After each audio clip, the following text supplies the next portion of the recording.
We did human factors and laws and regulations. I'm Natalie. This is Juan, Daniel, and Michael.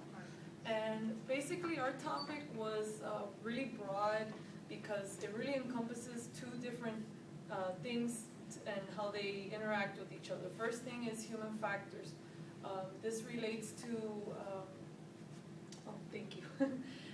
Human factors relates to people and how they work in their environment, as in regards to the hardware they use and liveware and the different problems that a person can encounter. Like the human factor is basically human error, and then laws and regulations is basically it's speaks for itself. It's laws and regulations that are put in regarding the airline industry. So this first slide is the nature of error. Human factors are the last frontier of the airline safety problem. Basically, what's happening is as we're becoming more technologically advanced, it's becoming clearer and clearer. It's becoming like a man versus machine. Machines are getting better, and the problems that are happening in the airline industry are more human related, of pilot fatigue, their schedules, they're trying to get in more hours, they're tired, they make mistakes, and then that's basically the human factor. Civil jet transport total losses amount to approximately 1 aircraft a month. That figure is not just the U.S. It's a figure for most major countries that have a lot of airline traffic. This statistic is constant regardless of the massive increase in airline traffic, which helps to demonstrate that some progress is definitely being made in the airline industry. What that means is that there's going to be more airline traffic, there's going to be more flights, more people flying, and so that figure is remaining constant. That's good. That means that we're having less accidents. Next slide. Okay. In order to talk about this topic, it's good to know about the Airline Deregulation Act. It's something that is going to keep coming up. It was signed into law October 24th, 1978. Basically, it removed government control over airline fares, routes. There was now privatization of these companies. They could compete. This act didn't remove the FAA's regulatory powers over airline safety. So even though airlines are deregulated, there's still safety. Safety is still regulated by the FAA. Next. Okay, this is what I touched upon before. Humans, we're the liveware, and software, hardware, environment, it affects, everything is connected basically. An example of this would be you're in a classroom, so you're the liveware.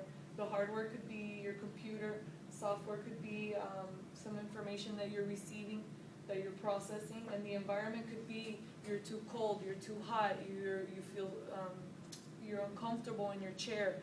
All those things affect your performance. And that's why human factors are important in aviation. Next. Okay, this is a little statistic here. Human error accounts for 80 to 90% of all accidents in the aviation industry. When you hear about accidents, which thankfully is not often, but there are accidents, and a lot of them can be prevented.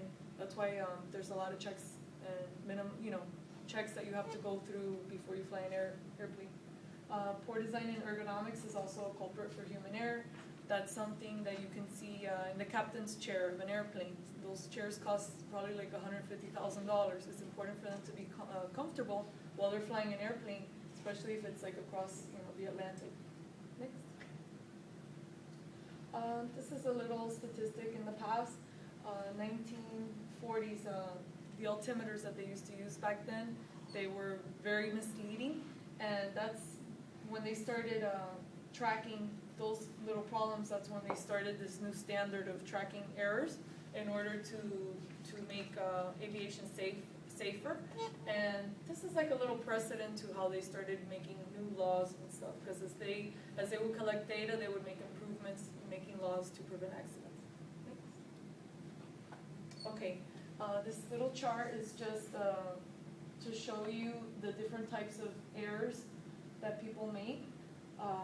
The first one is errors that are based on decision errors. when you're in a situation that you're excited, something's happening, you're dropping altitude, those are the kind of decisioners that they're talking about. B is violations of laws, violating safety rules to save money. Is that, what are the years? Is that 90 to 2006? 90 to 96. 90 to 96? Yeah. Okay. Yeah, they're older figures, but. Yeah, they are. Okay, let's see, violations, CRM, that's crew resource management. That's a big thing right now because it's the human factor, the way that they, delegate things in the team. So these are 7-year averages. As you can tell, it's kind of leveling off, but these are all human factors, and it's pretty much constant, meaning that as planes get better, more efficient, there's still the human factor. And that's what the laws and regulations have been put to try and control those problems. Thanks. Alright, so human factors is defined as the discipline of study that deals with human-machine interference for the purpose of improving performance and reducing errors. As aircraft have become more reliable and less prone to mechanical failures, the percentage of accidents related to human factors has increased. As we stated before, 80% of all accidents are accounted to human factors. At times, pilots fly in instrument meteorological conditions, which basically means flying in bad weather, such as clouds, rain. And flying in these conditions can result in sensations that might mislead a person's body sensory system. For example, a pilot could be flying inside a dense cloud, and he will not be able to differentiate between up and down.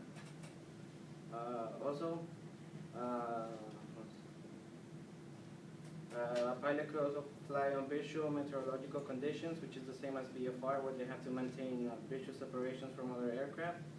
Right there, eyes are like the most reliable source for orientation, and at times visual cues could usually prevail false sensations from other sensory systems, which can cause the pilot to become quickly disoriented.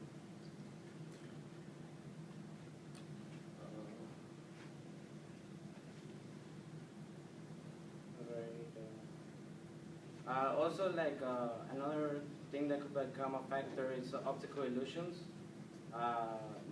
Most optical illusions occur while landing, since pilots have to do a transition from reliance on instruments to visual cues outside from the cockpit. And an example could be rain, which could get on the windscreen and can create an illusion of being at a higher altitude due to the horizon appearing lower than it is. Alright, next slide. Alright, in February of 2009, Cauldron Air Flight 3407, it was a continental connection. It was flying from New Jersey to New York, and the plane stalled less than a mile from the runway, and it crashed. It crashed into a house, and it killed 49 people on board and 1 on the ground. And the NTSB reported that the cause of the crash was due to pilot fatigue, since both pilots appeared to have been at the airport overnight and all day prior to their night departure. And here we have a little video about the accident.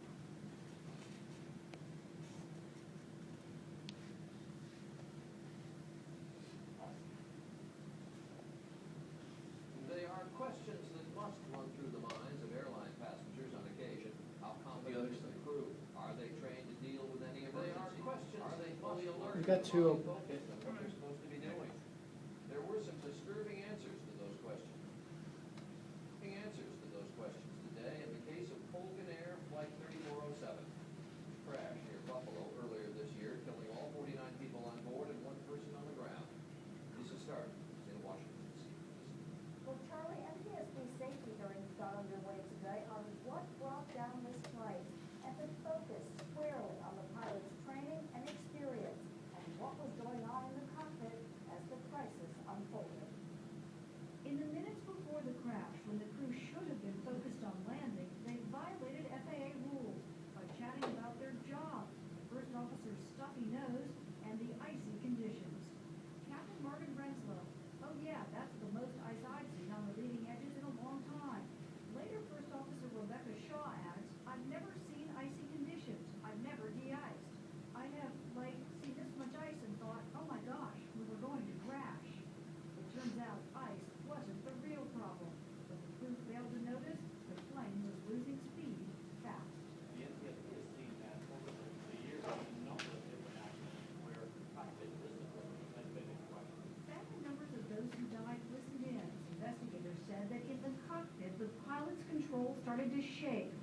warning the plane was losing lift and about to stall, Captain Renslow increased engine power, then inexplicably pulled up the plane's nose, the opposite of what he should have done. Obviously, the initial reaction to the stall warning was incorrect. And that set the course of action for Whitwall. Jesus Christ, explained Breslow as the plane rolled left, then right, before diving to the ground. First Officer Shaw screamed just before impact. Today, the pilots' union voiced their concern about training. 30 years ago, the pilots were trained more about stalls and recovery from stalls. Investigators also revealed Captain Renslow lied on his application to Colgan Air about failing 3 flight tests. The airline could have accessed those earlier records, but only with Renslow's permission. Finally, fatigue. The night before the flight, First Officer Shaw flew across the country from her home in Seattle, and the captain was logging onto company computers in the middle of the night. On the day of the crash, it wasn't full rest. He did office work, she was texting. Fatigue, pilot training, and competence cockpit behavior. These are not new concerns, and this accident underscores that those long-standing issues may never have been adequately addressed.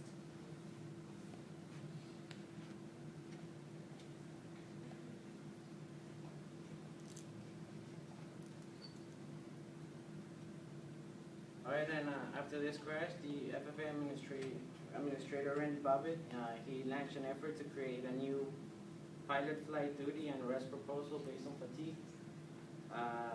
The FFA published a notice of proposed rulemaking in September of 2010, in which will allow the pilots more rest and give the airlines flexibility to integrate fatigue science in their scheduling practices. And according to the FFA, these are varieties of factors that can affect the pilot on judgment and performance, including like the time of day they fly, if they're flying from day to night or night to day transmissions, commuting, such as like most of the pilots they fly to where they have to work at times, and that could cause fatigue. Next. And this information was gotten from the FFA website. He's saying the FFA, the Flying Farmers of America, or the FAA? FAA. Oh, okay. Sounds like you're saying FFA. All right. My bad. All right. Okay, and the FAA, Oh, okay. they released this on after the crash, and it basically states that. I'm on the next slide.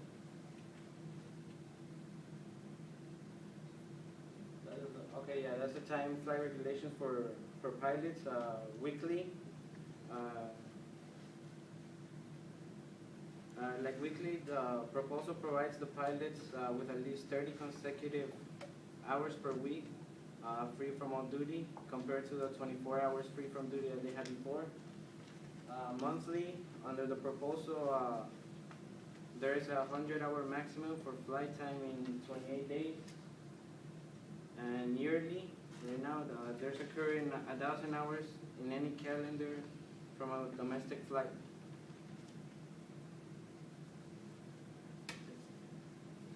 This is an extra source. I'm going to add to what Juan has said about where are we today in fatiguing pilots.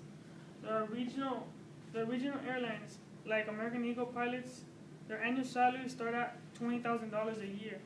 That's quite low for a pilot who has to support a family of their own. That makes pilots want to accumulate more hours to make up for their lost wages. Airlines should be paying the pilots. That will only cause more fatigueness in the pilots. Fatigue is a challenge in every part in aviation transportation. Commercial airlines has extremely different needs than cargo or charter planes. Crew members has to have very flexible availability in the airline industry. It isn't too easy to predict fatigue in a pilot.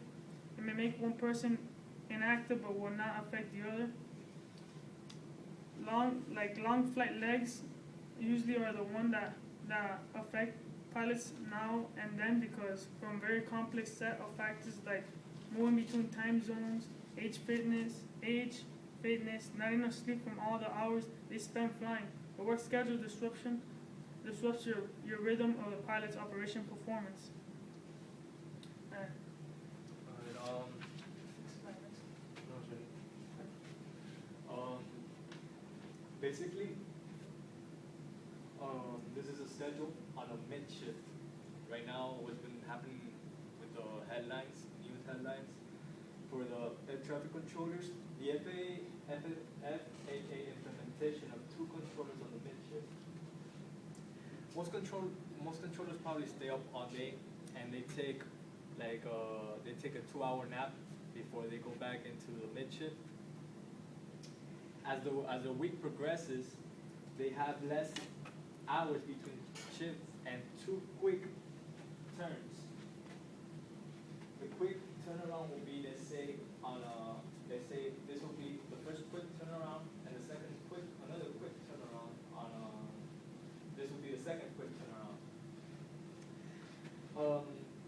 This is done this way because after leaving work on a Friday morning, controllers won't have to return to work until Monday in the afternoon. This creates a 3.5-day weekend every weekend. This type of schedule takes a toll when at the end of the week they do the mid shift. And these studies have proven to show that it could reduce their lifespan up to 5 to 7 years. The ideal schedule would be to reverse it, and they would start on a day shift and then progress onto an evening shift. But why wouldn't they vote on that? Because they will still want to keep the 3.5-day weekend. Now, if we look at the other side of the globe, the UK has regulated this 20 years ago. It's not a complete answer, but it's more of a comprehensive approach. They have what is called the recent Right on the next one. They have what is called a scheme regulation for air traffic control hours. So basically, what they do, what it does is that it stipulates that not less than 12 hours of rest between the concluding period and the commencements of the next. It may be reduced by a maximum of 1 hour with the approval of the controller, and will not be permitted more than once in a 720 consecutive hours, which is 30 days. For the laws and regulations, Section 19 of the Occupational Safety and Health Act contains provisions to assure safe and healthful working conditions for federal employees. Under that section, it is the responsibility of the head of each federal agency to establish and maintain an effective, comprehensive occupational safety health promulgated under Section 6 of the Act. So basically, the administrator of the FAA has to do what they've done lately is what they have is the Fatigue Risk Management Office. So they basically do statistics and databases on how it does, and then they provide let's say a new approach, something more comprehensive to aid in fatigue. And yeah, basically that's what it is. So on the schedule, it will be, let's say this is an 8-hour shift, and then from 4 to 12 a.m. and then on Tuesday they work on from 2 to 10 another 8-hour shift, and they wake up on Wednesday morning to 4, which is that quick of turnaround. So basically they have almost like a 7-hour rest, 8-hour rest. They have an 8-hour rest from 4. Okay, and then on Thursday morning to 2, that gives them another 8-hour rest, and then back on 12 on the mid shift to 8 a.m. Friday morning. So they have Friday mornings, Saturdays and Sundays, and they won't come back until Monday in the afternoon. So basically, Trish Helper, what she's done is that she only added an hour between shifts, which is only now a 9-hour rest period. But it's not it's not the best solution to the systematic problem right now, and it's a global industry. So the UK has their own this regulation, and why shouldn't we opt for more of a global standards to aid in fatigue? And also to add, the people that won't vote for that is NATCO. Yeah, the union. Which the union, and the union is good, but in this case, you know, it's one of those things that they want, they want their schedule to be more convenient for them, and that's where it kind of conflicts with the safety. Now, these are some of the FAA regulations. Randy Babbitt, the administrator of the FAA, implements several laws to prevent a fatigue on pilot training and airline safety. I found some laws online that the FAA has made meaningful progress toward developing in-flight and duty time limitations and rest requirements. The laws for domestic flights do not certainly adjust the amount of time a pilot can be on duty. Rather, the rules adjust flight time limitations and require rest periods. FAA regulations for domestic flights generally limit pilots to 8 hours of flight time during a 24-hour period. According to an online source I found online, of course, they might add more hours of rest for the pilots if necessary, additional rest at the end of the flight. If pilot hasn't had 8 hours of rest before operating an aircraft, an airline or pilot is not allowed to be assigned in flight. If the pilot has less than 9 hours of rest in a 24-hour period, then when the next rest period comes, the pilot can be extended to redeem the extra rest.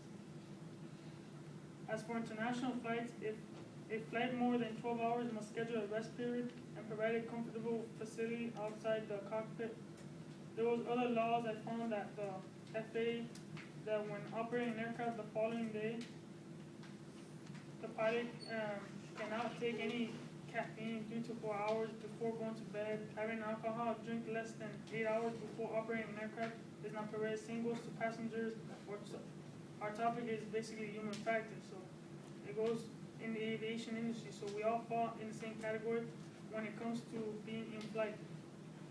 Of course, it'll put major effect more on pilots. When it comes to drug substance for pilots, they shouldn't have it all, if at all, in the system, because airlines now have a physical check every 6 months, just like American Airlines has a physical pre-check every 6 months. And if they catch a pilot with any drugs in their system, pilots will face major consequences.